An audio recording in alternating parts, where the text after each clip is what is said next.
We've just come to this property, we've been handed the keys in. We're not sure what we're going to find inside. I think the previous tenant passed away, so I'm not sure whether it's been cleared out or anything yet, but we'll have a look inside.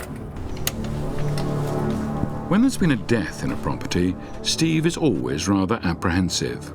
Every time you come into a property, really, you know that somebody's passed away, or you hear that somebody's passed away. It's kind of worrying because you don't know what you're going to find.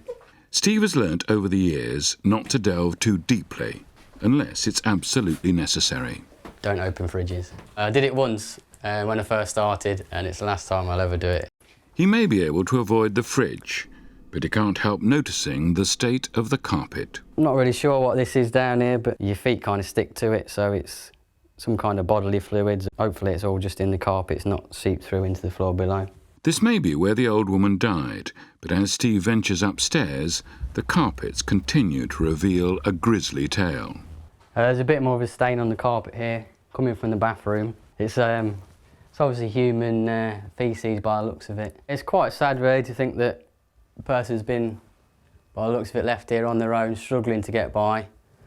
Obviously needed some help. Whether she was getting that help or not, I can't really say, but from the looks of the carpet here and downstairs, probably wasn't getting as much help as they needed.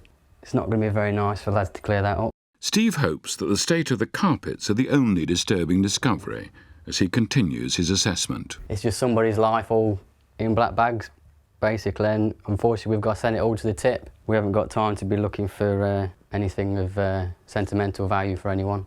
The main problem for Steve is he can't evaluate exactly what needs to be refurbished or replaced until all the furniture, carpets and rubbish is cleared from the property. But Steve has the ultimate weapon to deal with the problem: Suicide Sid and his crushing crew. He has his own very special style for clearing a house fast, and you could risk certain death if you're standing at the bottom of the stairs. With this approach, Suicide and his A-team can clear a fully furnished house in about 30 minutes. But woe betide anyone who gets in their way. All right, Sid, do you want to come round then? All right, see you in a minute. Steve has a few minutes of calm before the storm that is Suicide Sid. In Leicester, at property manager Steve's request, Suicide Sid and his A-team are on another adventure. And they'll have it cleared out in half hour, 45 minutes, sometimes a bit longer. There's no messing with them. I've only been in there 30 seconds and the first wheelie bin's full already. This crack team has a vital reason for working so fast. If we don't get it done, we don't get paid. Sid can't afford to be squeamish about the state of the carpet. Where there's muck, there's brass. You didn't take no notice, really. I mean, looking at it, it just looks like dust to me. There's things you get used to it every day. I mean, you see this every day. And when it comes to mirrors, there's no room for superstition. Sometimes we do at least four or five a day, and we always break them. I don't get much luck with anything. It's a sad reality, but there's no time to save anything at all. Because, I mean, we do most probably 15, 20 properties a week, and it's where we could just pull all that stuff. Basically, we just crush everything.